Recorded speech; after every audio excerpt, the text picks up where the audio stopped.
नमस्कार, आप देख रहे हैं केडी न्यूज।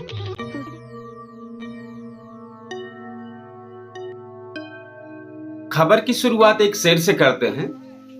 लिखने वाले मेरा ऐसा मुकद्दर लिखता, लिखने वाले मेरा ऐसा मुकद्दर लिखता, फूल खिल उठते जो कागज पे मैं पत्थर लिखता।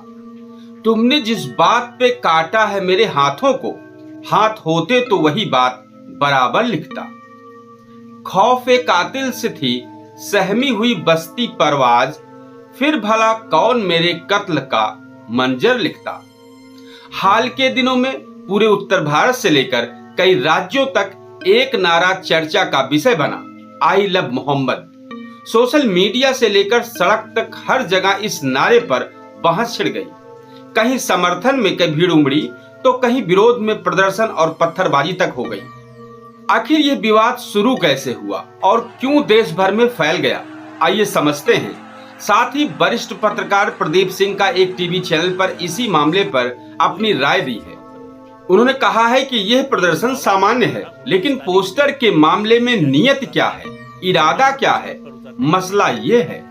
प्रदीप सिंह का कहना है कि कभी मुसलमानों का आंदोलन शिक्षा, साथ में रोजगार नहीं मिल रहा है या हम गरीबी में जी रहे हैं, इस पर आज तक आंदोलन नहीं हुआ, तो इस तरह का पोस्टर बैनर का इरादा क्या है। कोई आया इसके समर्थन में? ये जो दावा कर रहा था 19 तारीख से वीडियो संदेश जारी कर रहा था कि मुसलमानों को सड़क पर उतरने के लिए मजबूर न करें, नहीं तो हम अपनी ताकत दिखाएंगे। फिर अपील किया एक दिन पहले कि अपनी ताकत दिखाने के लिए सड़क पर उतरो। हम बीच बीच में वरिष्ठ पत्रकार प्रदीप सिंह के बयान सुनाते रहे। पोस्टर की नहीं है बात, पोस्टर की नहीं है बात, पोस्टर लगाने के पीछे की नियत की है। इरादा क्या है, आप करना क्या चाहते हैं। खबर की शुरुआत करते हैं। मामले की शुरुआत उत्तर प्रदेश के कानपुर से हुई। यहां 4 सितंबर को वराफात का जुलूस निकाला जा रहा था।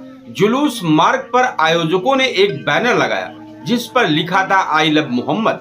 स्थानीय हिंदू संगठनों ने इसे आपत्तिजनक बताते हुए कहा कि यह जुलूस में पहली बार नया तत्व जोड़ा गया है। विवाद बढ़ा तो पुलिस ने बैनर हटवा दिया और कहा कि धार्मिक आयोजनों में नई रस्में जोड़ने की इजाजत नहीं दी जा सकती है। इसके बाद कानपुर पुलिस ने जुलूस के आयोजकों पर कार्रवाई करते हुए 9 नामजद और 15 अज्ञात लोगों के खिलाफ FIR दर्ज की। पुलिस का कहना था कि मामला सिर्फ नारे तक सीमित नहीं था, बल्कि जुलूस मार्ग पर लगे दूसरे पोस्टर हटाने के विवाद में ये बड़ा मामला हो गया। और इसके बाद फिर बरेली में इसी मामले को लेकर हिंसा भड़की। कानपुर से उठा यह विवाद जल्द ही बरेली पहुंच गया, जहां आई लव मोहम्मद के समर्थन में निकाले गए जुलूस में बवाल हो गया। प्रदर्शनकारियों ने पुलिस पर पथराव किया और हालात बिगड़े। स्थिति काबू में लाने के लिए पुलिस को लाठीचार्ज करना पड़ा। कई जिलों में इस नारे के समर्थन और विरोध में प्रदर्शन शुरू हो गए। विवाद बढ़ने के साथ ही सोशल मीडिया पर आई लव मोहम्मद ट्रेंड करने लगा। हजारों लोगों ने अपने प्रोफाइल और घरों दुकानों पर यह नारा लिखना शुरू कर दिया। वहीं इसके विरोध में I love Ram, I love Mahadev जैसे नारे भी उसी वक्त चलने लगे। इसी बीच नेताओं की बयानबाजी भी आने लगी। मामले ने जैसे ही राजनीतिक रंग पकड़ा, कई नेता भी खुलकर सामने आ गए। AIMIM चीफ असदुद्दीन ओवैसी ने कहा कि आई लव मोहम्मद कहना कोई अपराध नहीं है। दूसरी ओर हिंदू संगठनों ने इसे उकसावे की राजनीति बताते हुए विरोध तेज कर दिया। वहीं इसी मामले पर बरेली के मौलाना साहबुद्दीन रिजवी ने अपील की, मोहब्बत दिलों में होनी चाहिए, सड़कों पर नहीं। इस मामले को लेकर प्रशासन सख्त हुआ। बरेली में प्रदर्शन भड़काने के आरोप में मौलाना तौकीर रजा को हिरासत में लिया गया। पुलिस ने उनके समर्थकों की कुछ अवैध संपत्तियों को चिन्हित कर तोड़फोड़ की तैयारी शुरू कर दी। अब इसमें विवाद की जड़ क्या है?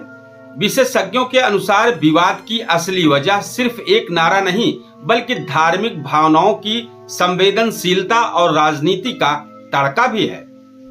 मुस्लिम समुदाय का मानना है कि आई लव मोहम्मद उनका ईमान और आस्था से जुड़ा नारा है। हमको रोजगार। वहीं दूसरे पक्ष का कहना है कि यह परंपरागत जुलूस में नई प्रथा डालकर माहौल बिगाड़ने की कोशिश है।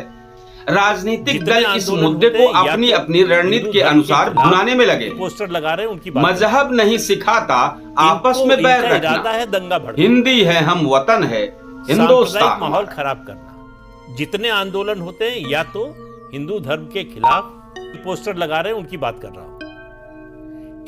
इनका इरादा है दंगा भड़काना, सांप्रदायिक माहौल खराब करना, अराजकता पैदा करना, और अल्टीमेट जो उद्देश्य है वो देश की प्रगति को रोकना। इस खबर पर हमारा कंक्लूजन है, कानपुर के एक छोटे से बैनर से शुरू हुआ यह विवाद आज देशव्यापी चर्चा बन चुका है। सोशल मीडिया की ताकत और धार्मिक संवेदनशीलता ने इसे और बड़ा बना दिया।